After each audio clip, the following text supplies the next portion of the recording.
Hi, my name is Andy Mock, and I'm a second year presenting on the topic of malaria.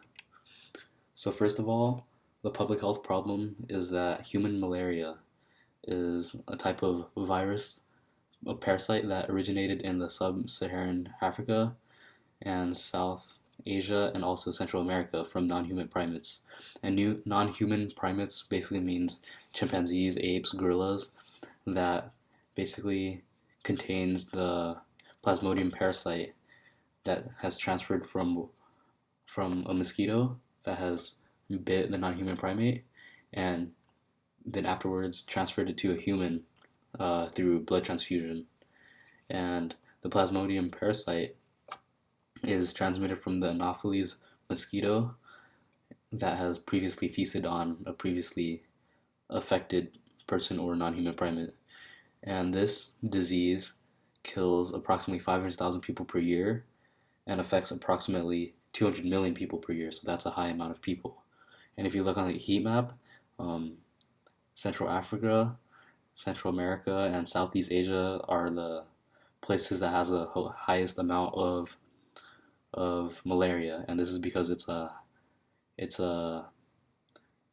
a high climate, warm climate area that breeds a lot of mosquitoes. And since these areas that were previously discussed are poverty rich areas, that means that they do not have the type of funds to afford vaccines to eliminate and cure the plasmodium virus that causes malaria. And as previously stated before, it's transmitted through blood transfusion. This means organ transplant and the use of contaminated needles. And it can also be transmitted from mother to infant during birth or when the infant is still inside the womb.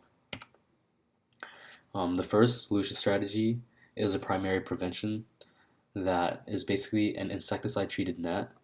It's basically a mesh net hung over the sleeping area to prevent mosquitoes from entering. And once the mosquitoes land on the net, the insecticide kills the mosquito on site. And since it kills on site before the person underneath the net has been affected, it's a primary prevention. The second solution strategy is a secondary prevention since the malaria disease is already affecting people.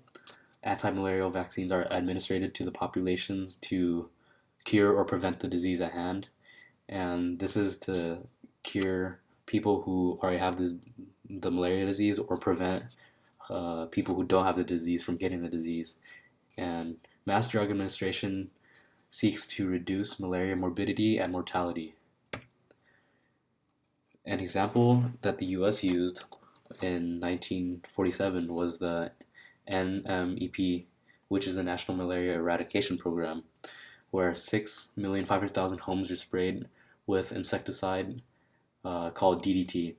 And these homes were in malaria prevalent areas in the US. And since they were sprayed, a couple years later, in 1952, malaria was reported to be fully eradicated. And a historical example was that in the 17th century, specifically 1820, quinine was acquired from a cinchona tree. And quinine is one of the four alkaloids in the cinchona tree that basically fights the plasmodium virus and kills it in the cell. So, what people used to do in the 17th century and soon after was that they got the cinchona bark and dried it up, ground it in a fine powder, and mixed it into water and drank it as tea. And since there's four different types of alkaloids, it yielded a high cure rate of 98%, which is pretty high. So basically, in conclusion, malaria originated in warm climate areas thousands of years ago.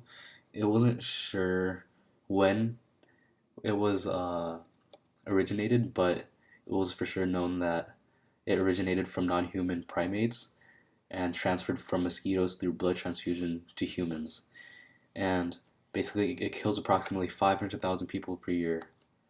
And the US government sprayed down malaria prevalent zones with DDT to completely eradicate malaria in the US. And this would work in other places across the world, but It was later found out that the insecticide DDT was causing birth deformations in babies. So then they stopped using that. And organizations should basically raise money for mass drug administration in developing countries prevalent with malaria. But this is hard because many areas in the world don't have the amount of money to afford this kind of vaccination.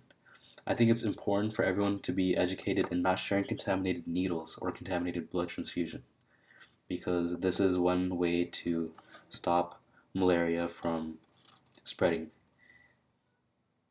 Thank you.